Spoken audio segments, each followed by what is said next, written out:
Revision थोडीशी घेते आणि मग पुढे जाते. ठीक आहे, जे काय तुमच्या सिलेबसमध्ये आहे त्याप्रमाणे आपण जाऊया. महामुनी पतंजलींना अशा पद्धतीने दर्शवतात. मग ह्या महामुनींनी काय केलं तर योगाची परिभाषा, आपण काय शिकतोय आता, व्याख्या योगाची. त्यामुळे योगाची परिभाषा कशी केली आहे, योग चित्त वृत्ती निरोध. ह्याच्यामध्ये 3 शब्द आहेत, चित्त, वृत्ती आणि निरोध. चित्त म्हणजे काय, चित्त म्हणजे मन, बुद्धी, अहंकार. आणि चित्त म्हणजे हे जे चित्त, ह्याच्यातलं जे अंतःकरणाच्या पुस्तकातलं चित्त आहे ते म्हणजे पूर्वानुभव, संस्कार आपले मागील मेमरीज म्हणा किंवा आपले पूर्वसंस्कार, आपण जन्माला आलो तेव्हापासूनचे संस्कार किंवा पूर्वजन्मीचे जर आपण बिलीव्ह करत असतो त्या गोष्टीमध्ये. तर हे 4 गोष्टी, मन, बुद्धी, अहंकार, चित्त, या सगळ्या अंतःकरणच्या दृष्टीने हे चित्त जे महामुनी पतंजलींना अपेक्षित आहे ते हे चित्त आहे. तर मन म्हणजे काय, तर मन म्हणजे आता आपल्याला काय चाललेलं आहे, प्रेझेंट, सो दॅट इज मन. आणि चित्त, ह्याच्यातलं हे जे चित्त आहे त्या दृष्टीने ते म्हणजे पूर्वानुभव किंवा पूर्वसंस्कार. ओके, सो हे झाले आपलं पहिला शब्द झाला आपला मिनिंग चित्ताचा. वृत्ती म्हणजे काय, तर वृत्ती 3 गुणांनी बनलेली असते. 5 वृत्तींचा त्यांनी उल्लेख केलेला आहे. तर 3 गुण म्हणजे त्रिगुण, म्हणजे कुठले कुठले, सत्व, रजस आणि तमस. तर हे सत्व आणि रजस तमसनी 5 वृत्ती अशा बनलेल्या आहेत. त्या 5 वृत्ती मी सांगते आता तुम्हाला, ह्या तुमच्या पुस्तकामध्ये नाही आहेत, पण तुम्हाला हवं तर लिहून घ्या. क्षिप्त, विक्षिप्त, मूढ, एकाग्र आणि निरुद्ध.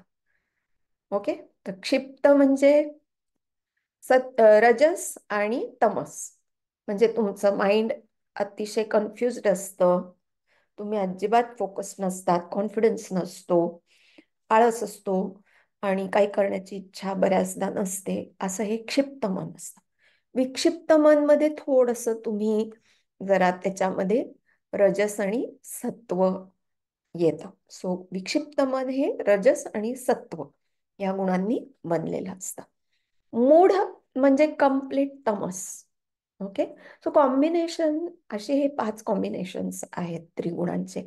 मूढ म्हणजे आळस, झोप, कंटाळा किंवा वाईट वृत्ती किंवा खोटेपणा, हे सगळ्या ज्या गोष्टी आहेत ह्या सगळ्या तमसमध्ये येतात. सो मूढ अशी वृत्ती. आणि मग चौथी वृत्ती जी आहे ती एकाग्र. एकाग्र म्हणजे शांत मन होऊन जातं, सात्विक मन होऊन जातं आपलं.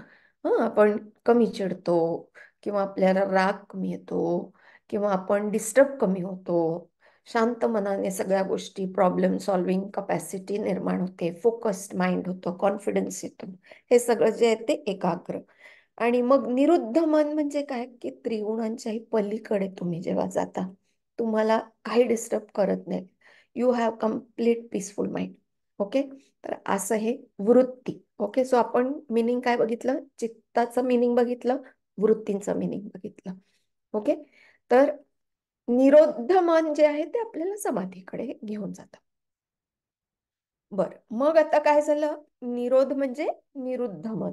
ओके, निरोध म्हणजे आपल्याला संपूर्ण शांततेकडे, आनंदित मन, ब्लिसफुल ज्याला म्हणतो आपण, संपूर्ण निखळ आनंद जेव्हा आपल्याला येतो तेव्हा आपलं मन निरुद्धाकडे गेलेलं असतं, निरोध होतं. म्हणून योग म्हणजे काय, तर जेव्हा जी गोष्ट आपल्याला निरुद्ध मनाकडे, संपूर्ण आनंद, अस्खलित आनंदाकडे घेऊन जाते, ह्याला योग असं म्हणतात. ओके, सो असं पतंजली महामुनींनी आपल्याला परिभाषा दिली योगाची. पण योगचं मूळ धातू म्हणजे त्याचं मिनिंग, शब्दाचं मिनिंग म्हणजे काय, तर युज. युज म्हणजे जोडणे. मग आपण काय जोडणार आहोत, तर आत्म्याला परमात्म्याशी जोडणार आहोत. आपल्याकडे 2 गोष्टी आहेत, मन आणि शरीर, आणि मग तिसरी गोष्ट म्हणजे आत्मा. तर मन हे शरीराला जेव्हा आपण कॉन्फिडन्स आहे म्हणतो आणि शरीर शांत आहे म्हणतो, तेव्हा आपण जेव्हा आसन करतो तेव्हा 30 सेकंड्स आपण होल्ड करतो, तेव्हा काय करतो आपण शरीराला शांत करतो. त्यावेळेस आपल्या लक्षात येतं की आपण कॉन्सन्ट्रेशननी आपण आसन करतोय. म्हणजे काय, ती मनाची स्थिती आहे ना, कॉन्सन्ट्रेशन ही मनाची स्थिती आहे, आसन करणं ही शारीरिक स्थिती आहे. दोन्ही गोष्टी होतात, शरीर आणि मन, आहे की नाही. आणि मग जेव्हा आपण ध्यान करतो, धारणा करतो, मेडिटेशन करतो, तेव्हा आपण काय करतो, आत्म्याशी आपण कनेक्ट व्हायचा प्रयत्न करतो. सो जोडणं कशा कशासाठी आहे, मन आणि शरीर, शरीर आणि आत्मा, मन आणि आत्मा, आणि मग शेवटी आपण परमात्म्याकडे जोडण्याचा प्रयत्न करतो. योगशास्त्र हे मानसशास्त्र जाणलं जातं. कोल्हटकरांनी ह्याला मानसशास्त्राची उपमा दिलेली आहे. इतक्या हजारो वर्षापूर्वीची गोष्ट आहे की आपण त्यांनी मनाचा विचार केलेला आहे. आणि आज आपण बघतो की 95% आजार हे सायकोसोमॅटिक आहेत. तर योगशास्त्र ही गुरुकिल्ली आहे कशावर, सायकोसोमॅटिक आजारांवरती काम करण्याची. कारण योग काय करतं, शरीर शांत करतं, मन शांत करतं, आत्मा शांत करतं. मग उपनिषद, उपनिषद म्हणजे उपनिषद म्हणजे वरती गुरूंनी बसलेले आहेत, खाली शिष्य बसलेले आहेत. नी म्हणजे आणि शद म्हणजे बसणे. गुरु आणि शिष्याचा संवाद म्हणजे उपनिषद. क्वेरी रिझॉल्विंग, जेव्हा संपूर्ण शिकून सगळे शिकलेले असतात आणि मग आपल्याला काही डाऊट्स असतात, सो डाऊट क्लिअरन्स म्हणजे उपनिषद. ओके, हा वेदांचाच भाग आहे. वेदांचा जो शेवटचा भाग आहे त्याला उपनिषद म्हणतात, म्हणून त्याला कधी कधी वेदांत असं पण म्हणतात. भगवद्गीतेला सुद्धा उपनिषदाची उपमा दिलेली आहे, कारण तो गुरु आणि शिष्याचा संवाद आहे. ओके, योग हे दर्शन आहे. दर्शन म्हणजे एक प्रकारची फिलॉसॉफी. आपण या मार्गावरती, अष्टांग मार्गावरती आपण आपली जीवनाची यात्रा सुरुवात करतो आहोत, म्हणून हे दर्शन आहे, एक फिलॉसॉफी. योग हे दर्शन कोणी प्रस्थापित केलं, महामुनी पतंजलींनी पहिल्यांदा. कठोपनिषद, मुंडकोपनिषद, मांडुक्य उपनिषद, या सगळ्या उपनिषदांमध्ये कमी जास्त प्रमाणात योगाबद्दल बोललेलं आहे, भाष्य केलेलं आहे. परंतु ते सगळं उपनिषदांचं जे काय ज्ञान आहे ते सगळं एकत्रित 196 सूत्रांमध्ये एकत्रित महामुनी पतंजलींनी केलं आणि एक संपूर्ण फिलॉसॉफी मांडली, म्हणून हे एक दर्शन झालं. तर महामुनी पतंजली कधी होते, 2500 वर्षांपूर्वी. His time period is supposed to be from 3rd BC to 6th BC. Okay, 6th century BC, before Christ. 2500 वर्षांपूर्वी साधारण ते होऊन गेले. त्यांना शेषावतार पण मानलं जातं. आणि परंतु त्यांच्या आधी योग होता का, तर होता. उपनिषदांमध्ये पण योग मांडलेला आहे, योगोपनिषद पण आहेत, साधारण 22 योगोपनिषद आहेत. तर सुरुवातीचा पहिला उद्गाता योगचा कोण मानला जातो, हिरण्यगर्भ. पतंजली मुनी नाही, पतंजली महामुनी दर्शन त्यांनी मांडलं, पण योग चा उद्गाता जो आहे तो, किंवा वेदांचा सुद्धा उद्गाता हिरण्यगर्भ आहे. ओके, वेद ही थिअरी आहे आणि योग हे प्रॅक्टिस आहे. ओके, आता आपण काय, योग विषयी काही गैरसमज आहेत की काही नुसतेच एक स्वामीजी आहेत आणि ते आपल्याला भरकटून नेतात, किंवा अशा काही चुकीच्या कल्पना आहेत योगाविषयी. तर तसं नसून आता लोक ऍक्च्युअल योग म्हणजे काय हे समजू समजू लागले आहे. 1924 मध्ये स्वामी कुवलयानंदांनी लोणावळ्यामध्ये कैवल्यधाम स्थापन केलं. हे काय करतं, विज्ञानाच्या दृष्टीने योगाकडे रिसर्चच्या दृष्टीने तिथे मोठी लॅब आहे, रिसर्च लॅब, रिसर्च चालू आहे तिथे. आणि त्यामुळे त्यांनी पहिले योगाला असं सायंटिफिक दृष्टिकोनातून प्रेझेंट केलं वर्ल्डकडे.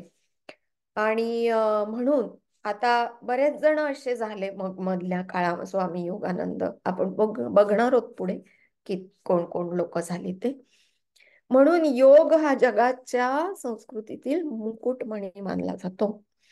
आज योग सर्व जगामध्ये मानला जाणारा सिद्धांत आहे, म्हणून आपण योग सिद्धांत शिकतोय. ओके, योगाचा. तर काय गैरसमज आहेत, योगी म्हणजे संन्यासी, तर असं सगळं बऱ्याचदा आपण बघतो की योग चुकीच्या पद्धतीने चालता बोलता केला जातो. प्राणायाम चालता चालता करत असतात लोक. मी तर आता परवा ट्रॅफिक मध्ये होती तर तिथे स्कूटरवरती सिग्नलला थांबलेला माणूस कपालभाती करत होता. ही तर तिथे एक आसन ग्रहण करून पद्धत आहे त्याची करण्याची, पण ते हे असं सगळं करत असतात लोक, तर ते चुकीचं आहे. त्याच्यामुळे चुकीचे परिणाम होऊ शकतात, हे सुद्धा आपल्याला समजून घेणं आवश्यक आहे. तर योग म्हणजे जीवन जगण्याची एक प्रक्रिया आहे. ओके, पुढे आता भगवद्गीतेमध्ये आपण बघूया. पहिल्यांदा आपण पतंजली महामुनींनी जी व्याख्या केली योग चित्तवृत्ती निरोध, ती आपण नीट समजून घेतली. आता आपण दुसरी व्याख्या जी आता आलेली आपल्या समोर, ती भगवद्गीतेप्रमाणे योग म्हणजे काय, तर योग कर्मसु कौशलम, म्हणजे कौशल्याने केलेलं जे काम आहे. कर्म म्हणजे काम, जे काम आपण कौशल्यपूर्ण रीतीने विचारपूर्वक अवेअरनेस निर्माण करून केलेली जी गोष्ट आहे त्याला योग असं म्हणतात. दुसरी परिभाषा, समत्वम योग उच्यते. योगामुळे मानसिक शांतताच लाभत नाही, तर बॅलन्स ऑफ माइंड निर्माण होतो. समत्व. ओके, नुसतीच मानसिक शांतता नाहीये त्याच्यामध्ये, स्थितप्रज्ञता निर्माण व्हायला मदत होते. भगवद्गीतेमध्ये स्थितप्रज्ञाचं डेफिनिशन दिलेलं आहे. कधीतरी आपण बघू ते, की जो माणूस अचल असतो त्याला, म्हणजे ज्याला कुठल्याही गोष्ट डिस्टर्ब करू शकत नाही, तो एकदम कॉन्फिडंट असतो. जो माणूस राग लोभ याच्या पलीकडे गेलेला असतो, असा हा माणूस स्थितप्रज्ञ समत्व गाठतो. आयुष्यामध्ये समत्व गाठतो. जास्त राग येत नाही त्याला, किंवा जास्त शोक होत नाही त्याला, किंवा जास्त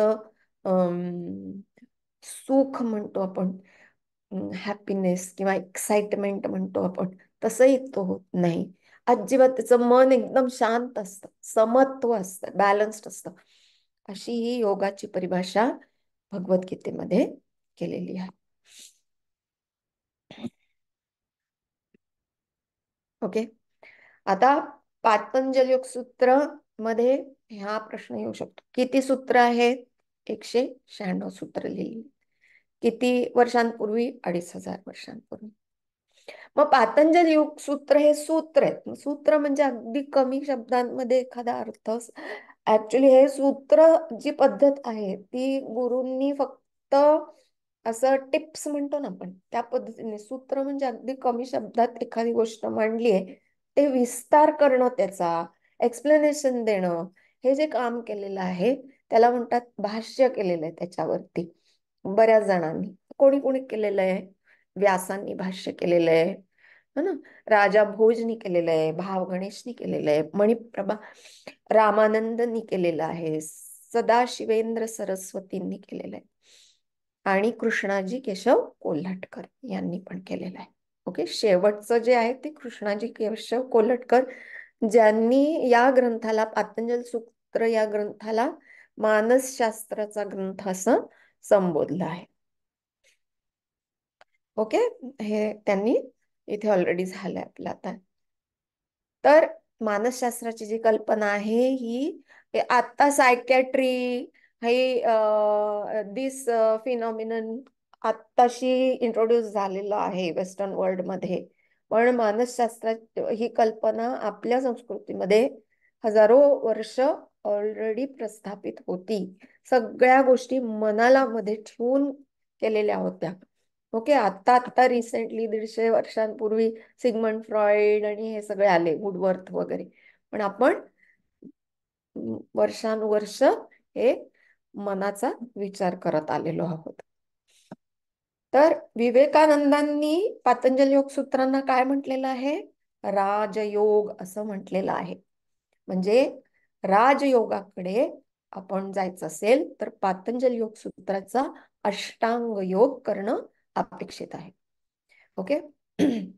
आणि स्वामी स्वात्मारामांनी हठयोग प्रदीपिका लिहिली गेली, ती 14व्या शतकामध्ये. त्या हठयोग प्रदीपिकेमध्ये लिहून ठेवलेलं आहे की राजयोगाची पायरी हठयोगा मधून जाते. म्हणजे हठयोग ही राजयोगाची पायरी आहे. त्यामुळे आपला जो मार्ग आहे तो राजयोगाकडे जायचा असेल तर आपण हठयोगाच्या मार्फत जाणं अपेक्षित आहे. मग हठयोग म्हणजे काय? तर हठयोग 12व्या शतकामध्ये हठयोगाची लिखित स्वरूपात योग होता. पूर्वीपासून योग करतच होते लोक, आसनं करत होते, प्राणायाम करत होते. पण लिखित स्वरूपात कुठे कधी पुढे आलं तर ते 12व्या शतकामध्ये गोरक्षनाथ यांनी गोरक्ष संहिता लिहिली. त्याच्यामध्ये सर्व अंगांचं प्रयोग म्हणजे पूर्णपणे विस्तारपणे उल्लेख केला गेला. पातंजल योग सूत्रामध्ये नुसती डेफिनिशन आहे. आसन म्हणजे काय, प्राणायाम म्हणजे काय, है ना. 4 श्लोक आहेत फक्त आसनाचे. 4 श्लोक, 3 श्लोक आसनाचे आणि 4 श्लोक प्राणायामाचे, असे त्यांनी व्याख्या केली आहे आसनाची आणि प्राणायामाची. पण हठयोग प्रदीपिका, गोरक्ष संहिता, एरंड संहिता हे जे ग्रंथ झाले हे हठयोगाचे झाले. त्याच्यामध्ये संपूर्ण डिटेल मध्ये एखादं आसन कसं करावं, त्याचे काय बेनिफिट्स आहेत, हे सगळं आपल्याला आढळून येतं. प्राणायाम, मुद्रा, ध्यान, बंद, धारणा. आणि तिथे त्यांनी हे पण दिलेलं आहे, योगाभ्यासाची जागा कशी असावी, योगाभ्यासाचा काळ काय असावा, कधी योगाभ्यास करावा, कुठल्या सीझन मध्ये करावा, कुठल्या सीझन मध्ये सुरुवात करू नये, काय डाएट करावा, सगळं त्याच्यामध्ये, आहार, सगळं ह्या हठप्रदीपिकेमध्ये, घेरंड संहितेमध्ये तर अजून डिटेलमध्ये दिलेलं. खूप छान. तुम्ही जर वाचायला घेतलेत ते ग्रंथ ना तर तुम्हाला खूप आवडेल. मग ह्या वेगवेगळ्या ग्रंथांमध्ये काय दिलेलं आहे? आसनांबद्दल दिलेलं आहे. आता हठप्रदीपिकेमध्ये 15 आसनांचं वर्णन दिलेलं आहे. ओके. घेरंड संहितेमध्ये 25 आसनांचं वर्णन दिलेलं आहे. हठरत्नावलीमध्ये 84 आसनांचं वर्णन दिलेलं आहे. असे वेगवेगळे ग्रंथ आहेत. त्या ग्रंथांमध्ये वेगवेगळी आसनं दिलेली आहेत. ऍक्च्युअल मध्ये शिवसंहितामध्ये काय सांगितलेलं आहे? 84 लक्ष आसनं आहेत. 84 लक्ष आसनं आहेत. परंतु त्यातली 4 मेन त्यांनी दिलेली आहेत. 2 मेन दिली आहेत आणि मग पुढे बघूयात आपण त्याच्याबद्दल. ओके. मग आसनाबद्दल दिलंय, प्राणायाम बद्दल दिलंय. प्राणायाम म्हणजे प्राणायाम नाही म्हटलेलं त्याला, प्राणायामाला प्राणायाम नाही म्हटलेलं, प्राणायामाला कुंभक म्हटलेलं आहे. त्यामुळे कुंभका बरोबर प्राणायाम करायचा आहे. अनुलोम विलोम करताना पण मध्ये कुंभक करायचंय, अंतरकुंभक, बाह्य कुंभक, तेव्हा तो प्राणायाम होतो त्यांचा. अष्टकुंभक म्हणजे 8 प्रकारचे प्राणायाम दिलेले आहेत. शुद्धिक्रिया दिले, पहिल्यांदा शुद्धिक्रिया या हठप्रदीपिकेमध्ये आढळतात आपल्याला. 14व्या शतकातला ग्रंथ जो आहे तो. तर शुद्धिक्रिया आपल्या 5 शुद्धिक्रिया आहेत. मुद्रा आहेत, तर 10 मुद्रा ज्या आहेत त्या हठप्रदीपिकेमध्ये दिलेल्या आहेत. घेरंड संहितेमध्ये 25 मुद्रा दिलेल्या आहेत. ओके. बंध, त्रिबंध आहेत, 3 बंध आहेत, माहिती आहे ना. जालंधर बंध, उड्डियान बंध आणि मूलबंध, असे 3 बंध आहेत. त्रिबंध त्रिबंधयुक्त प्राणायाम करायचा असतो ना. मुद्रा असतात. मुद्रा कशासाठी असतात हे दिलेलं आहे त्याच्यामध्ये. आणि मग ध्यानाचे वेगवेगळे प्रकार दिलेले आहेत. असे हे ग्रंथ आहेत वेगवेगळे हठयोगाचे. मग हठ म्हणजे काय? तर ह म्हणजे सूर्य, ठ म्हणजे चंद्र. ओके.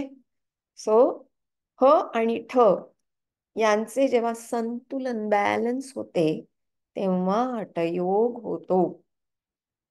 असा हा हकारः कीर्तितः सूर्यः, ठकारः चंद्र उच्यते. हकार ह म्हणजे सूर्य, ठ म्हणजे चंद्र, असं हठप्रदीपिकेमध्ये दिलेलं आहे.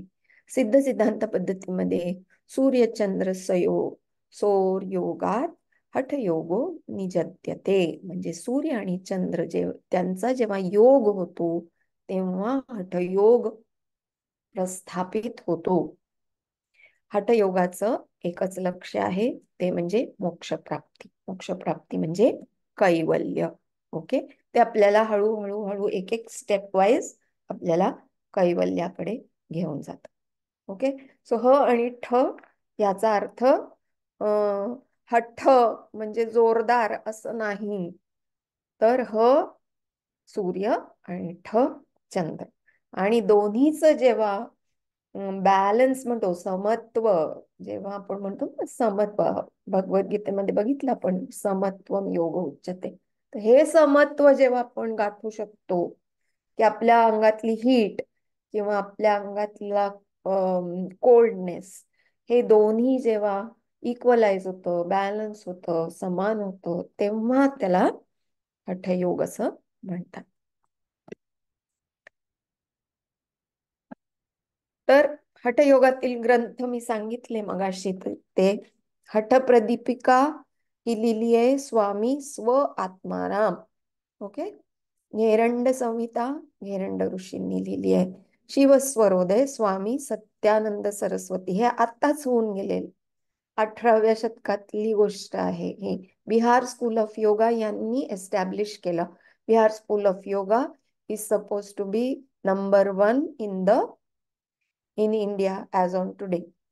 त्यांचे मुख्य जे आहेत आता ते स्वामी सत्यानंद निरंजनानंद सरस्वती. ओके.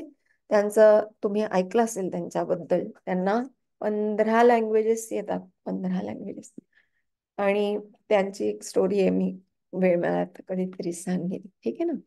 योग तारावली आदि शंकराचार्यांनी लिहिलेलं आहे. आणि गोरक्ष संहिता स्वामी गोरक्षनाथांनी लिहिली. ठीक आहे. तर घेरंड घेरंड संहिता ही कोणी लिहिली? घेरंड ऋषींनी लिहिली. आपण आता घेरंड संहिता बद्दल थोडस बघणार आहोत की काय काय घेरंड संहितेमध्ये लिहिलेलं आहे. घेरंड संहिता हा ग्रंथ घेरंड ऋषी यांनी 17व्या शतकात त्यांच्या शिष्य राजा चंड कपाली, द नाही आहे तर चंड कपाली आहे, या चुकीचं लिहिले जरा इथे, याच्यासाठी लिहिली. त्यांचे शिष्य कोण आहेत? घेरंड ऋषींचे राजा चंड कपाली. त्यांच्यासाठी साधारण 17व्या शतकात, म्हणजे 1600 व्हॉट एव्हर, इसवी सन 1600 इज आफ्टर क्राइस्ट. ओके. आणि नाथ संप्रदायांचा ग्रंथ आहे. आता नाथ संप्रदाय म्हणजे आपल्याला जर बघायचं झालं तर आपल्याकडे महाराष्ट्रामध्ये एकनाथ महाराज होते, ते नाथ होते. ओके. नाथ संप्रदाय हा ज्ञानेश्वर महाराज जे आहेत ते नाथ संप्रदायातले आहेत, है ना. एकनाथ, सोमनाथ, आणि हे सगळे जे नाथ आहेत ना, मत्स्येंद्रनाथ, गोरक्षनाथ, आणि त्यांचे मोठे भाऊ ह्यांचे ज्ञानेश्वरांचे मोठे भाऊ, त्यांचं काय, निवृत्तीनाथ है ना. तर निवृत्ती, आपण त्यांना नुसतं निवृत्ती नाही म्हणत, आपण त्यांना नाथ म्हणतो. तर हा एक नाथ संप्रदाय आहे. तर हे यांनी योगाचा पिढ्या दर पिढ्या आपल्या पिढ्यांमध्ये योगाचा प्रचार आणि प्रसार केला. तर ह्यांना नाथ म्हणतात सगळ्यांना, है ना. तर ह्या घेरंड संहितेमध्ये 317 श्लोक आहेत. आणि ह्याच्यामध्ये 7 अंग आहेत. त्यांनी जसं पातंजली योगसूत्रमध्ये अष्टांग म्हणजे 8 अंग आहेत, तसे घेरंड संहितेमध्ये त्यांनी 7 अंग दिलेले आहेत. ओके, ते आपण बघणार आहोत पुढे काय 7 अंग आहेत ते. या संहितेत काय केलेलं आहे, शरीराला घटाची उपमा दिलेली आहे. तर आपण घट कसा बनवतो, मातीने बनवतो. म्हणजे पहिले माती असते ना घटाची नुसतीच, आहे की नाही, तसे आपण मातीप्रमाणे आहोत. मग आपण योगासनं करून, प्राणायाम करून, धारणा ध्यान करून आपला सगळा असा हा घट्ट अग्नी च्या मधून तपलेला असा आपला घट तयार होतो शरीराचा. आणि मग शेवटी जेव्हा आपण विलीन होतो परमात्मामध्ये किंवा आपण विडाय, तर मग तेव्हा आपण परत माती होऊन जातो आणि हे चक्र चालू राहतं. तर अशी ही घटाची उपमा त्यांनी दिलेली आहे, है ना. पण त्यांनी काय सांगितलंय की या घटाच्या प्रोसेस मधनं जर आपल्याला बाहेर पडायचं असेल, तर आपल्याला या चक्रातून सारखं माती, घट, तापणं, तपश्चर्या, त्याच्यानंतर परत मृत्यू, त्याच्यानंतर परत ज पुनर्जन्म, तर या सगळ्या चक्रातून आपल्याला बाहेर पडायचं असेल तर आपल्याला हठयोग करणं आवश्यक आहे, अशी त्यांनी ऍडवाइस दिलेली आहे. तर योग आज घराघरात पोचलेला आहे. हे कुणामुळे झालेलं आहे, तर कष्ट घेतलेले आहेत काही स्वामीजींनी. ते कोण कोण? स्वामी पहिले तर स्वामी विवेकानंद, त्यांनी खूप प्रचार आणि प्रसार केला योगाचा. मग शिवानंद सरस्वती हे बिहार स्कूल ऑफ योगा, सत्यानंद सरस्वती हे बिहार स्कूल ऑफ योगाचे, यांनी योगाचा प्रचार प्रसार केला.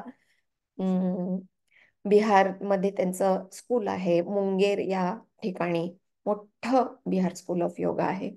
स्वामी कुवलानंदांनी लोणावळ्यामध्ये एक लॅबोरेटरी योगाची एस्टॅब्लिश केलेली आहे. तिथे सायंटिफिक रिसर्च चाललेला आहे योगाबद्दलचा. विज्ञानानंद, सदाशिवराव निंबाळकर, तर ह्या सगळ्या लोकांनी, स्वामी योगानंद आहेत, धीरेंद्र ब्रह्मचारी आहेत, या सगळ्या लोकांनी भरपूर प्रचार आणि प्रसार केला. शेवटी शेवटी टी कृष्णमाचारी आहेत, बी के एस अय्यंगार आहेत. हं? तर हे सगळे मोठमोठाले गुरु आहेत, त्यांनी योगाचा प्रचार आणि प्रसार केला. तर आता आपण वेगवेगळे योग काय झालं आता, पण भगवद्गीतेमध्ये सुद्धा 18 अध्यायामध्ये 18 प्रकारचे योग सांगितलेले आहेत.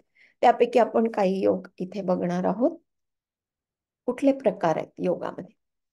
ज्ञानयोग, कर्मयोग, भक्तियोग, अभ्यास योग, ध्यान योग, अनासक्ती योग, राजयोग, है ना. वेगवेगळी नावं अशी योगाला दिलेली आहेत, वेगवेगळ्या छोट्या छोट्या कमी जास्त फरकाने. योग म्हणजे मोक्ष प्राप्तीचं साधन, हे कायम आहे. पण त्याचे जे मार्ग आहेत, आपण म्हणतो की नाही की आपल्याला दिल्लीला जायचं असेल, म्हणजे मोक्ष प्राप्ती करायची असेल, तर आपण ट्रेननी जाऊ शकतो, फ्लाईटनी जाऊ शकतो, बाय रोड जाऊ शकतो, बाय सी जाऊ शकतो. तसं हे वेगवेगळ्या पद्धतीने आता भक्ती मार्ग आहे. तर भक्ती मार्ग आपल्याकडे वेगवेगळे संत होऊन गेले, हो ना. एकनाथ महाराज होऊन गेले, हे तुकाराम महाराज होऊन गेले, मोठे मोठे संत आहेत, गाडगे महाराज होऊन गेले. हे संत भक्ती योगाच्या मार्फत त्यांना मोक्ष प्राप्ती झालेली आहे. तर ह्यांनी भक्ती मार्ग अवलंबलेला आहे, कर्म मार्ग आहे, ज्ञान मार्ग आहे. तर आता आपले आदिशंकराचार्य, त्यांनी खूप योगाचं म्हणजे उपनिषद वेदांचा प्रचार प्रसार केला, नॉलेज डिस्ट्रीब्युशन केलं. तर त्याचा अर्थ ज्ञान योगामध्ये ते प्रावीण्य मिळवलेलं होतं त्यांनी. तर असं वेगवेगळ्या प्रकारचे योग आपल्याला आज आढळतात. बर, मग योगांचा उल्लेख आता काय झालंय, मी सांगितलं की महामुनी पतंजली येण्याच्या आधी पण योग होता. मग तो कुठे कुठे योग आपल्याला आढळतो वेगवेगळ्या जुन्या जुन्या ग्रंथांमध्ये. तर नारद पुराण, विष्णू पुराण, गरुड पुराण, मार्कंडेय पुराण, वेद, उपनिषद. इथे फक्त कठोपनिषदाचं एक्झाम्पल दिलंय, पण मांडुक्य उपनिषद हे पूर्णपणे ओंकारावरती भाष्य केलेलं आहे. त्यांनी ते समजावून सांगितलंय ओंकाराची महत्व आणि मिनिंग. म्हणजे ओम म्हणजे काय, मांडुक्य उपनिषदामध्ये दिलेलं आहे. तैत्तरीय उपनिषदामध्ये पंचकोशाची च वर्णन आहे, भृगु ऋषींनी केलेलं. पंचमहाभूतांचं वर्णन आहे प्रश्नोपनिषदमध्ये, पंचप्राणांचं वर्णन आहे प्रश्नोपनिषदमध्ये. तर असे हे सगळे उपनिषदांमध्ये योग आणि योगाचे जे घटक आहेत त्याबद्दलचं वर्णन आहेच बर का. भगवद्गीतेमध्ये भगवद्गीतेमध्ये ध्यान योग जो आहे, पुढे येणारच आहे म्हणा, ध्यान योग जो चॅप्टर आहे, 6वा चॅप्टर, संपूर्णपणे योगावरती बेस्ड आहे, की योग कसा करावा, काय पद्धत आहे त्याला, ध्यान कसं करावं सगळं. तर भगवद्गीतेतील 6वा अध्याय आपण इथे म्हटलं. हं तर योग साधनेचं श्रेष्ठत्व या श्लोकामार्फत श्रीकृष्ण. तर योगी मनुष्य कसा आहे, तर तपस्वी आहे, ज्ञानी आहे, सकाम कर्मी आहे, है ना. म्हणजे ज्ञान योग झाला इथे, कर्मयोग झाला, ज्ञानयोग झाला. ह्या सगळ्या व्यक्तींपेक्षा वेगवेगळ्या योगी श्रेष्ठ आहे असं श्रीकृष्ण अर्जुनाला सांगतायत. आणि म्हणूनच हे अर्जुना, तू सर्व परिस्थितीत योगी हो असं त्यांनी सांगितलेलं आहे. ओके. तर योग म्हणजे चित्तवृत्तीचा निरोध हे आपण पाहिलेला आहे. हा निरोध आपल्याला वेगवेगळ्या मार्गाने चालता येतो, ज्ञान मार्ग, भक्ती मार्ग, कर्म. आणि हा जो योग आहे, हा आपल्याला वेगवेगळे टूल्स, साधने वापरून करता येतो. साधनं कुठली आहे, आसन, प्राणायाम, धारणा, ध्यान, ही सगळी आपली साधनं झाली. ज्या साधना मार्फत आपण कुठे पोचणार आहोत, अल्टिमेटली समाधीच्या अवस्थेला आपण पोचणं हे अपेक्षित आहे. म्हणजे आपण पोचतच नाही, पण आपण सुरुवात केलेली आहे, ही अतिशय चांगली गोष्ट आहे. योगशास्त्र हे खूप व्यापक आहे, संपूर्ण म्हणजे मानवी जीवनाचा याच्यावरती, म्हणजे प्रत्येक अंगाचा, की शरीर, मन, आत्मा, शुद्धिक्रिया म्हणजे आंतरिक शुद्धता, प्राणायाम, समत्व, मन, या सगळ्या गोष्टींचा विचार सगळ्या पातळींवरती केलेला आहे. ओके. योगाने तर सर्वांगीण विकास आपला जर करायचा असेल, पर्सनॅलिटी डेव्हलपमेंट ऍक्च्युली याच्यामध्ये अतिशय महत्वाची गोष्ट अशी आहे, की पर्सनॅलिटी डेव्हलपमेंट याच्यामध्ये आपण स्टेप बाय स्टेप दिशा दाखवलेली आहे. की पहिलं अंग कुठलं, मग पहिलं अंग आसन असेल तर आसन, किंवा शुद्धिक्रिया असेल तर शुद्धिक्रिया कशासाठी करतात, तर इंटरनल क्लिन्सिंग ऑफ द बॉडी असतं ते सगळं. द बॉडी क्लीन नसते आपली, इंटरनली ऍसिडिटी झालेली असते, कफ झालेला असतो, गॅसेस झालेले असतात, वात, पित्त, कफ दोष निर्माण झालेले असतात शरीरामध्ये. मग इतका सगळा विचार या योगामध्ये केलेला आहे, की हा पहिले आपण शुद्ध करायचं सगळं आतलं शरीर, मगच आपल्याला आसन व्यवस्थित जमू शकेल, मगच आपल्याला ब्रीदिंग प्रॅक्टिसेस व्यवस्थित होतील. नाहीतर एखाद्याला सर्दी झाली असेल तर काय करता येणार नाही ना त्याला, असं आहे ते. म्हणून सर्वांगीण विचार केलेला आहे योगाचा, म्हणून योग हे शास्त्र मानलं जातं, सायन्स. हेच जाणून आजकाल योगाचा प्रचार आणि प्रसार साऱ्या जगभरात, म्हणून योगाला एवढं महत्व लोक पण देत आहेत. म्हणजे वर्ल्ड मध्ये एक्सेप्टन्स काय येतोय, त्याच्यामध्ये सर्वांगीण विचार केला गेलेला आहे, म्हणूनच योगाला एवढा जगभर एक्सेप्टन्स मिळालेला आहे. आणि हेच जाणून आजकाल योग शिकण्यास आणि शिकवण्यास लोक, आता आपण किती प्रमाणात, पूर्वी कधी असं पाहिलंय का की योग शिक्षक होण्याची इच्छा दाखवली आहे कोणी, तर तसं नाहीये, है ना. सो आता योगाचा प्रचार आणि प्रसार खूप वाढलेला आहे. ओके. परंतु त्याच्यामध्ये काय झालेलं आहे की योग शिकवणाऱ्या संस्था एक्सक्यूज मी,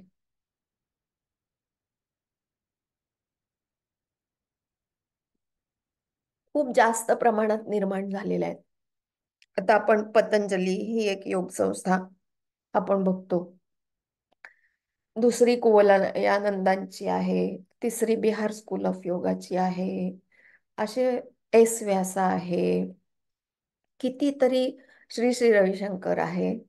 कितीतरी अशा संस्था वेगवेगळ्या निर्माण झालेल्या प्रस्थापित झालेल्या आहेत भारतभर. आणि त्यांचं प्रत्येकाचं त्यांनी तंत्र वेगळं निर्माण केलेलं आहे. BK अय्यंगार मेमोरियल इथे रममणी मेमोरियल मध्ये शिकवलं जातं. त्यांचा अय्यंगार योगा वेगळा शिकवला जातो. तर असे वेगवेगळे प्रवाह योगातले निर्माण झालेले आहेत. तर सर्वात पहिले योग हे एक प्रणाली म्हणून प्रस्थापित करण्याचं काम महामुनी पतंजलींनी केलेलं. म्हणून त्यांचा जो योग आहे तो पातंजल योग म्हणून मानला जातो, प्रसिद्ध झालेला. मग स्वामी विवेकानंदांनी पतंजल योगला राजयोग असं म्हटलेलं आहे. या राजयोगामध्ये 8 पायऱ्या सांगितल्या आहेत समाधीपर्यंत पोचायच्या. अष्टांग योग असं पण त्याला म्हणतात. ठीक आहे? अगदी ट्रेडिशनल योगा आपण शिकतोय आता इथे. त्यानंतर 12व्या शतकात आता हे पतंजली योग होऊन गेले. त्याच्यानंतर आदिशंकराचार्य होऊन गेले, पण आदिशंकराचार्यांनी वेदांच्या बाबतीत उपनिषदांच्या बाबतीत जास्त प्रचार आणि प्रसार केला. आणि साइड बाय साइड योगाचं त्यांच्याकडनं प्रचार आणि प्रसार घडला. पण नंतर हठयोगाचं जे प्रचार आणि प्रसार झाला तो 12व्या शतकापासून गोरक्षनाथ स्वामींपासून सुरू झाला. ठीक आहे. तर हठप्रदीपिका या ग्रंथामध्ये आता आपण हठप्रदीपिकेबद्दल बघूयात की काय दिलेलं आहे. हठप्रदीपिका या ग्रंथात स्वामी स्वात्मारामांनी चारच चॅप्टर्स आहेत त्याच्यामध्ये. ओके. म्हणून याला काय म्हणतात, चतुरंग योग म्हणतात. आसन, प्राणायाम, मुद्रा, समाधी याच्यात सगळं संपून टाकलेलं आहे. ओके. समाधीमध्ये त्यांनी ऍक्च्युली त्याला नादानुसंधान असं पण म्हटलेलं आहे. तर असा प्रश्न येऊ शकतो बरं का तुम्हाला की नादानुसंधान म्हणजे काय. तर समाधी म्हणजेच नादानुसंधान. तर म्हणून याला चतुरंग योग असं म्हणतात. पण ह्याच्यामध्ये सगळं दिलेलं आहे. आसन, प्राणायाम सगळं त्यांनी एक्सप्लेनेशन दिलेलं आहे. धारणा, ध्यान सगळं दिलेलं आहे. परंतु चॅप्टर्स फक्त 4 आहेत हठयोग प्रदीपिकेमध्ये. घेरंड ऋषींनी 7 अंग दिलेली आहेत. मग 7 अंग कुठली आहेत. पहिल्यांदा षटकर्म. बर, हठप्रदीपिकेमध्ये षटकर्म पण दिली आहेत बरं का. पण ते हे त्यांनी या आसन या चॅप्टर मध्येच इन्क्लूड केलेलं आहे ते. सो पण ह्यांनी हा चॅप्टर वेगळा ठेवलेला आहे. षटकर्म, आसन, मुद्रा, प्रत्याहार, त्याच्यानंतर प्राणायाम दिलेला आहे. इथे बघा, इथे चेंज झालेला आहे.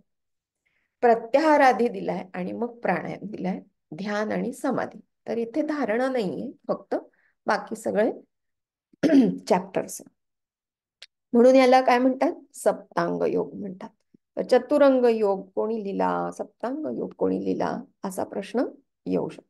किंवा सप्तांग योग मधला चौथा चौथा चॅप्टर कुठला असं पण येऊ शकतं. त्यामुळे हे तुम्हाला पाठ करायला लागणार. ठीक आहे. एकूण हठयोगामध्ये अंग किती, तर शुद्धिक्रिया, आसन, प्राणायाम, मुद्रा आणि बंध. मुद्रा मध्येच बंध पण इन्क्लुडेड आहेत, त्यामुळे ते एकत्रितच दिलेलं आहे. कारण मुद्रा ही बंधाशिवाय करू शकत नाही तुम्ही. प्रत्याहार, धारणा, ध्यान आणि समाधी हे सगळे अंग आहेत हठयोगामध्ये. ओके. यात पातंजली योग सूत्रांमध्ये न दिलेल्या क्रिया कुठल्या, तर शुद्धी क्रिया पातंजली योग सूत्रामध्ये नाही दिल्या गेल्या. मुद्रा आणि बंधाबद्दल अतिशय एकही शब्द पातंजली योग सूत्रामध्ये आपल्याला सापडत नाही. अजून एक फरक पातंजली योग सूत्रामध्ये असा आहे की त्यांनी फक्त आसन आणि प्राणायामाची व्याख्या केली आहे. ओके. त्यांनी पण त्यांनी समजून नाही सांगितलं विस्ताराने किंवा किती आसनं आहेत, कुठली आहेत आसनं, कशी करायची, त्याचे बेनिफिट्स काय, हे सगळं काही सांगितलेलं नाही. फक्त आसनांची आणि प्राणायामाची व्याख्या दिली. हठ हठ योगाच्या ग्रंथांमध्ये संपूर्ण एक्सप्लेनेशन आसनांचं, क्रियांचं, सगळ्याचं, शुद्धी क्रियांचं सगळ्याचं दिलेलं आहे. बर, या व्यतिरिक्त योगचा आपण आता भक्ती योग बघितला, तंत्र योग, सॉरी, हे काय म्हणतात त्याला, ज्ञानयोग बघितला, कर्मयोग बघितला. पण या व्यतिरिक्त अजून एक दोन प्रकार आहेत आपण बघणार आहोत. तो म्हणजे मंत्रयोग. ओके.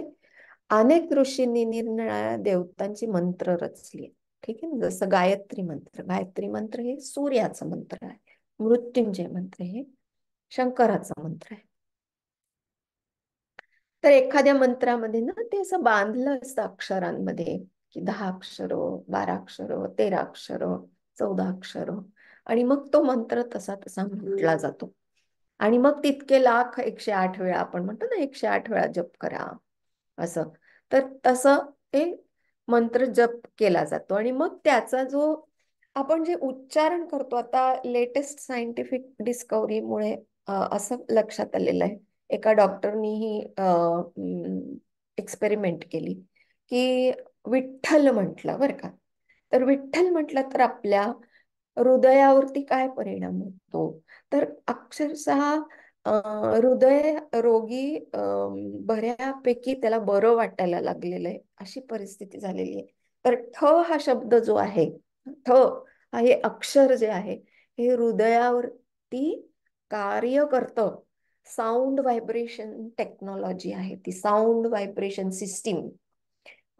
कारण आता आपण म्हटलं तसं की आपल्याला एखादं गाणं आवडतं, तर त्याचे जे साऊंड व्हायब्रेशन्स ते आपल्याला आवडतात. एखादा गाणं नाही आवडत आपल्याला, हो की नाही, नको वाटतं ते ऐकायला. दॅट इज द, तुमची जी फ्रिक्वेन्सी आहे मनाची, मानसिक स्वतःची, ती फ्रिक्वेन्सी साऊंड वेव्सची, आणि त्या गाण्याची मॅच होत नाही, म्हणून तुम्हाला ते गाणं आवडत नाही. तर इतका सूक्ष्म पद्धतीने आपल्यावरती साऊंड व्हायब्रेशनचा शरीरावर, मनावर परिणाम होत असतो. तर असे हे मंत्र आपल्या शरीरावर आणि मनावरती परिणाम करत असतात बर का. तर र र आणि म हे जे अक्षर आहेत, आपण म्हणतो राम, राम हे श्रद्धेने आपण म्हणतो, पण र आणि म हाचा जो आपल्या शरीरावरती परिणाम, मचा जो मचा उच्चार केला की मन शांत होतं, हे सायंटिफिकली एस्टॅब्लिश केलेलं आता सायन्सने, की आपण म्हणलं म म म म म. तर आपण ओम म्हणतो ना, तर तो मनावरती आणि ते व्हायब्रेशन्स आपल्या माइंड आणि ब्रेन वरती काम करत असतात. सो दिस इज दिस आपण म्हणतो ना, मंत्र कशाला म्हणायचं, तर त्याचा जो सायंटिफिक बेस आहे तो साऊंड व्हायब्रेशन्सचा आहे. तर मंत्र कशासाठी म्हणायचं, तर मंत्राचा अर्थ, या शब्दाचा अर्थ काय आहे संस्कृतमध्ये, मनात त्रायते इति मंत्रः, मनाला कंट्रोल मध्ये ठेवण्याचं टूल है ना, साधन. आपण टूल वापरतो की नाही, सुरी कशासाठी वापरतो, चिरायला वापरतो. तसं हे तसं हे आपलं मंत्र जे आहे ना, ते टूल आहे मनाला कंट्रोल मध्ये ठेवण्याचं. आपण एक मंत्र म्हणत राहिलं की आपल्या डोक्यातले बाकीचे विचार निघून जातात बाहेर, हो की नाही, ते मनाला परत जागेवर आणायचं. मग जपमाळ जी असते, ते आपण जप कशासाठी करतो, ते जे मणी असतात किंवा रुद्राक्ष असतं, तर ते रुद्राक्ष जेव्हा आपण फिरवतो तेव्हा आपलं मन परत त्या जागेवरती येऊन थांबतं. म्हणजे आपण जे विचार करत असतो ते विचार सोडून आपण परत एकदा प्रेझेंट टेन्स मध्ये येतो. So this is a kind of scientific way to bring awareness बर का, प्रेझेंट टेन्स मध्ये येण्याचा, मनाला परत एकदा आणण्याचं. भूतकाळामध्ये गेलेलं असतं, भविष्यात काळात गेलेलं असतं मन, त्याला परत आपण जागेवर घेऊन येतो. चल परत ये धरून कंट्रोल, ह्या गोष्टीचा होतो मंत्र म्हटल्याने. किती गहन आणि किती गोड याचा अर्थ आहे बघा. आपल्या माहिती पण नसतं की ऍक्च्युली ह्याचं उद्देश काय आहे, कसं आहे, कसंच ते ऑपरेट होतं. तर आता आपण हे सगळं शिकतोय. तर अच्छा, ओम या मंत्राचं वैशिष्ट्य असं आहे की पतंजली महामुनींनी ओम या मंत्राचा जप करायला सांगितलेला आहे. आणि ओमला ईश्वर म्हटलेलं आहे. म्हणजे ओम म्हणजेच ऑलमायटी, ईश्वर. जी काय जी काय गोष्ट आहे, जी सर्वस्व व्याप्त आहे आणि सर्व म्हणजे काय म्हणतात, एनर्जी म्हणतो ना आपण, तर तशी ती ओम ही शक्ती आहे. शक्ती आहे संपूर्ण जगातली. जग निर्माण करणारी किंवा जगातली ही ईश्वर त्याला म्हणतात. त्याला त्यांनी ईश्वर असं संबोधलेलं आहे, प्रथम पुरुष. आणि ओम म्हणजेच प्रणव. प्रणव म्हणजे काय, तर पहिला नाद जो विश्व निर्माण झाला तेव्हा जो पहिला नाद झाला त्याला प्रणव असं म्हणतात. पहिला नाद तो ओम आहे. तर पतंजली महामुनी म्हणतात तद जपः तद अर्थ भावनम, म्हणजे त्याचा जप करावा अर्थ समजून आणि भावना प्रधान होऊन त्याचा जप करावा, असं पतंजली महामुनींनी सांगितलेलं आहे. अजून एक प्रवाह आपल्याला हठयोगामधनं निघालेला आढळतो, तो म्हणजे तंत्रयोग. तंत्रयोग म्हणजे आपण म्हणतो ना आपण तांत्रिक, असं तर जरा वाईट अर्थाने संबोधतो तांत्रिक म्हटलं की. तर ह्या ज्या आहेत ना तंत्र योग, ऍक्च्युली तंत्रयोग मध्ये दोन प्रकार आहेत. दक्षिण मार्ग जो सर्वांच्या कल्याणासाठी वापरला जातो, कुंडलिनी जागृत करण्यासाठी वापरला जातो. आणि दुसरा वाम मार्ग जो अकल्याण, म्हणजे जो आपण म्हणतो ना तांत्रिक काहीतरी करतात, गौडबंगाल करतात काहीतरी, हे सगळं ते तंत्रविद्यामध्ये येतं. तर असे दोन प्रवाह, या दोन्ही मध्ये जसं आपण म्हणतो ना ते स्मशानात असतात ना ते, त्यांचं काय नाव, योगी असतात बघा, ते स्मशानात राहतात वगैरे, तर ते सगळा प्रकार चालू. हा, अघोरी म्हणतात त्यांना. हा, आघोरी, आघोरी. येस. तर ते आघोरी चांगले असतात, तसं वाईट असतात तसं नाही मी म्हणते, पण ते तंत्रविद्येचे माहीर असतात. तंत्रविद्येमध्ये हे कुंडली जागृत करण्याची जी गुप्त विद्या आहे ती त्यांच्याकडे हळूहळू ते त्यांच्या गुरुकडनं शिकतात. तर अजून एक जो आपण बघितला पूर्वी सुद्धा, भक्ती योग, मी सांगितलं तुम्हाला की ज्ञानेश्वर महाराज आहे, निवृत्तीनाथ आहे, हे सगळे भक्ती योगाचे आहेत. यात ईश्वरावर पूर्णपणे भक्ती ठेवून श्रद्धेने मन समर्पित करण्याची कल्पना आहे. समर्पण भावना. मीराबाई, तुम्ही तुमच्या डोळ्यासमोर मीराबाई आणा की संपूर्ण समर्पण देवाला, त्या त्या शक्तीला जेव्हा आपण करतो तेव्हा त्याला भक्ती योग म्हण. नारद मुनी विष्णूला पूर्ण समर्पण है ना. तर नारद मुनी हे सर्वात मोठे भक्त विष्णूचे मानले जातात. तर असा हा भक्ती योग आहे. याच्यामध्ये भजन, पूजन, कीर्तन असं सगळं येतं. वेगवेगळे संत होऊन गेले, संत तुकाराम महाराज, ज्ञानेश्वर महाराज, एकनाथ महाराज, हे सगळे भक्ती योगातले. नारद मुनी हे सर्वात मोठे विष्णू भक्त मानले जातात.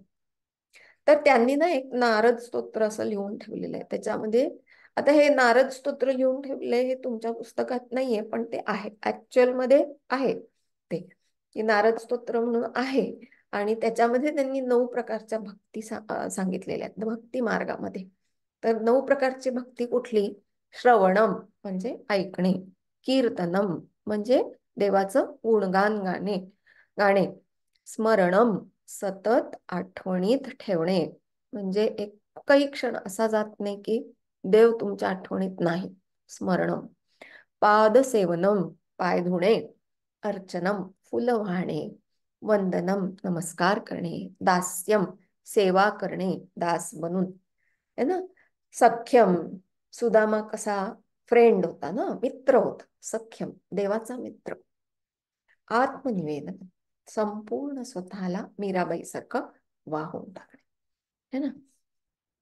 तर हे 9 प्रकार आहेत भक्तीचे. हे तुम्हाला आठवावे लागतील, पाठ करावे लागतील, कारण हे परीक्षेत येतात. ओके. अजून एक शब्द योगाच्या बाबतीत वापरला जातो, तो म्हणजे क्रियायोग. तर क्रिया, वेगवेगळ्या अर्थाने हा क्रियायोग हा संबोधला आहे. तर पतंजली योग सूत्रात दुसऱ्या अध्यायात पहिलाच श्लोक पतंजली महामुनींनी काय सांगितलंय? तपस्वाध्याय आणि ईश्वर प्रणिधान, हे तिन्ही जेव्हा आपण करतो तेव्हा तो क्रियायोग असं म्हटलंय. हं? तपस्वाध्याय, ईश्वर प्रणिधान आणि क्रिया योगा, असा तो श्लोक आहे. असं संबोधलं आहे. तर तप करायचा म्हणजे तपश्चर्या करायची, स्वाध्याय म्हणजे स्वतः अभ्यास करायचा आणि स्वतःवर अभ्यास करायचा, स्ववर अभ्यास करायचा, याला स्वाध्याय असं म्हणतात. स्वाध्याय म्हणजे आपण होमवर्क म्हणतो, पण होमवर्क, नॉट जस्ट होमवर्क, पण आपण स्वतःवरती जेव्हा काम करतो, एखादं आसन आपण केलं, आज केलं, पण उद्या आपण त्याच्यापेक्षा चांगलं करतो ना, का? कारण आपल्या लक्षात येतं की अरे, आपला इथे पाय ठेवायला चुकला होता बरं का, किंवा हात असा नीट ठेवायला, किंवा मान मागे घ्यायला पाहिजे. हे आपण हळूहळू हळू आपण स्वतःवरती जेव्हा काम करतो, त्याला ते स्वाध्याय असं म्हणतात. ईश्वर प्रणिधान हे ऑलरेडी मी सांगितले, भक्ती योगामध्ये ईश्वर प्रणिधान संपूर्णपणे समर्पित भावनेने जेव्हा आपण आपली क्रिया करतो, तेव्हा क्रियायोग असं म्हटलं जातं. बिहारचे परमहंस सत्यानंदजी क्रियायोग म्हणजे 8 अंगांद्वारे कुंडलिनी जागृत करण्याचा जो प्रकार आहे, त्याला क्रियायोग असं म्हणतात. ओके. स्वामी योगानंद यांनी क्रिया म्हणजे एक विशिष्ट आसनांचा व प्राणायामाचा संच, मुद्रांचा संच केलेला आहे, त्याला एक क्रिया असं म्हणतात. आता जे श्री एम जे शिकवतात ना, तर ते व्हिडिओ त्याचा कधी बाहेर येणार नाही. ते पर्सनली गुरु आणि शिष्य जेव्हा एकत्र ऑफलाईन समोरासमोर असतात, तेव्हा ती क्रिया शिकवली जाते. मग त्याच्यामध्ये काही मुद्रा आहेत, आसनं आहेत, बंद आहेत, प्राणायाम आहेत, पण एक प्रकारचा एक संच केलेला आहे, एक प्रोग्रेशन ऑफ आसनाज अँड प्राणायाम असं आहे. त्याला ते क्रिया म्हणतात, क्रिया करणे असं म्हणतात. मग स्वामी विवेकानंदांनी राजयोग, भक्तियोग, प्रेमयोग, कर्मयोग वर 4 पुस्तकं लिहिली. ओके. त्यांनी 4 पुस्तकं दिली, राजयोग, भक्तियोग, प्रेमयोग, कर्मयोग अशी. म्हणजे योग हा विषय किती मोठा आहे, किती प्रमाणात, किती शाखा आहेत त्याच्या, हे आपल्या लक्षात येतं.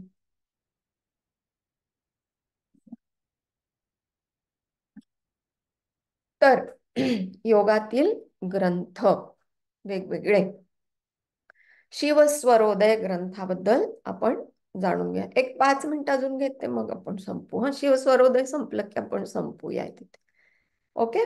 चालेल ना तुम्हाला? Is it okay? का संपवायचं इथे, मग पुढच्या वेळेस बघूया. नाही नाही मॅडम, घ्या घ्या घ्या. Okay, fine. तर शिवस्वरोदय हा ग्रंथ कोणी लिहिला माहिती नाही. नोबडी नोज की याचा ऑथर कोण आहे, पण त्याच्यामध्ये शिव आणि पार्वतीचा संवाद आहे. शिव हे गुरुच्या रूपाने आणि पार्वती ही शिष्याच्या रूपाने आहे. यात जास्त करून प्राणायाम आणि नाडी चालन आधी, चुकून नदी लिहिलेत, नाडी चालन प्रक्रिया समजावून सांगितली आहे. ओके. नाडी चालन कसं करायचं असतं, तर यात नाडी चालन व्यावहारिक उपयोग, त्याच्यातला व्यावहारिक उपयोग काय आहे हे पण त्याच्यात सांगितलंय. या ग्रंथामध्ये 395 श्लोक आहेत आणि त्याच्यात सांगितलंय की आपल्या शरीरामध्ये 72,000 नाड्या आहेत. त्यातील 3 प्रमुख नाड्या आहेत, इडा, पिंगला आणि सुषुम्ना. ओके. हे आपल्याला खूप महत्वाची गोष्ट आहे आसन आणि प्राणायाम करताना, स्पेशली प्राणायाम करताना. तर हे नीट ऐकून घ्या. तर इडा नाडी म्हणजे डावी नाकपुडी, त्याला चंद्र नाडी किंवा चंद्रस्वर असंही म्हणतात. पिंगला नाडी म्हणजे उजवी नाकपुडी, त्याला सूर्यस्वर किंवा सूर्य नाडी असंही म्हणतात. ओके. ज्यावेळी दोन्ही नाकपुड्या चालू असतात तेव्हा, किंवा आपला जो श्वास आहे तो साधारण संध्याकाळमध्ये सूर्यास्ताच्या वेळेस किंवा सूर्य उगवताना आपल्या दोन्ही नाड्या चालू असतात अगदी कमी वेळासाठी. तेव्हा असं म्हणतात की सुषुम्ना नाडी चालू आहे आपली. तर या नाडीवरून त्यांनी शुभ अशुभ कर्मफळांचं वर्णन केलेलं आहे. शुभ कर्म करताना चंद्र नाडी चालू असेल तर कार्यसिद्धीच जातं असं त्यांनी सांगितलेलं आहे. कारण चंद्र नाडी आपल्या मनाला शांत करते. इट इज कूलिंग नाडी. चंद्र नाडी ही कूलिंग नाडी आहे आणि सूर्य नाडी ही हीटिंग नाडी आहे. तर आपण जर रक्त गरम झालेला असेल, गरम दिमाग झालेला असेल तर आपण नीट विचार करू शकत नाही. त्या अगेन्स्ट चंद्र नाडी जर चालू असेल आपली, शांत विचार असेल, शांतपणे आपण विदाउट एनी डिस्टर्बन्स, न राग करता, घाई न करता, गडबड न करता जर आपण काम केलं तर नक्कीच आपलं कार्य सिद्धीस जातं. बरोबर नाही तर हे त्याच्यात दिलेलं आहे. तर सुषुम्ना नाडी चालू असताना केलेली साधना मोक्ष प्राप्तीस मदत करते. तर दोन्ही नाकपुड्यांनी योगी जे मोठे मोठे योगी असतात त्यांची दोन्ही नाकपुडी एकत्र चालू असते. आपली कधीच अशी नसते. आपल्याला 33 to 90 मिनिट्स मध्येचा काळ असतो तो.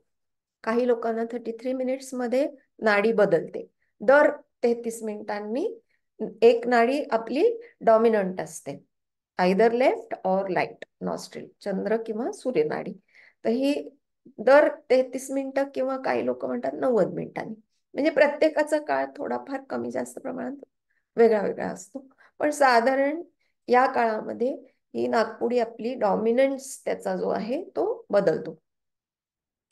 या ग्रंथामध्ये पंचमहाभूतांचं वर्णन केलेलं आहे. पृथ्वी, आप, वायू, तेज, आकाश, पंचमहाभूत. आपण जेव्हा आरशावरती श्वास सोडतो की नाही, हा असं करतोय आणि मग आरशावरती तो श्वास जातो. त्याचा जो आकार होतो ना, त्याच्यावरनं ते पंचमहाभूतांशी ते संबंधित असतं. आणि त्याच्यात त्यांनी सांगितलंय की चौकोन जर झाला, आपण श्वास सोडला आणि त्याचा चौकोन झाला तर ते पृथ्वी तत्व आपल्यात डॉमिनंट आहे. अर्धचंद्र झाला तर पाणी तत्व, आप म्हणजे पाणी तत्व, जलतत्व डॉमिनंट आहे. त्रिकोण झाला तर अग्नितत्व, तेज म्हणजे अग्नितत्व, वर्तुळ झाला म्हणजे वायू तत्व, आणि अनेक बिंदू नुसते झाले तर आकाश तत्व त्याचा मिनिंग आहे. असं त्यांनी बरंच बरंच बरंच एक्सप्लेनेशन दिलेलं आहे. पण त्याच्यात आता आपण फक्त आपण शिकतो की ह्याच्यामध्ये काय दिलं गेलं. ऍक्च्युअल तो ग्रंथ आपण आता शिकणार नाही. तर या शिवस्वरोदय या ग्रंथात अजून पण बरंच काही सांगितलं, जसं की युद्धकाळ किंवा यात्रेचा फळ काय असेल, प्रश्नफळ, वशीकरण, गर्भधान, सगळं संवत्सर फल, सगळं दिलेलं आहे, प्राणायाम इत्यादी. हे सगळं शिवस्वरोदय मध्ये दिलेलं आहे. ही तुम्हाला माहिती असावी म्हणून दिली. ओके. तर आता आपण थांबूया तिथे. गोरक्ष संहिता आपण नंतर पुढच्या वेळेस करूयात. तर आता मी हे बंद करते. तुम्हाला काही डाऊट्स असतील तर तुम्ही विचारा. सॉरी थोडा उशीर झाला मला, पण बरंच कव्हर करायचं होतं.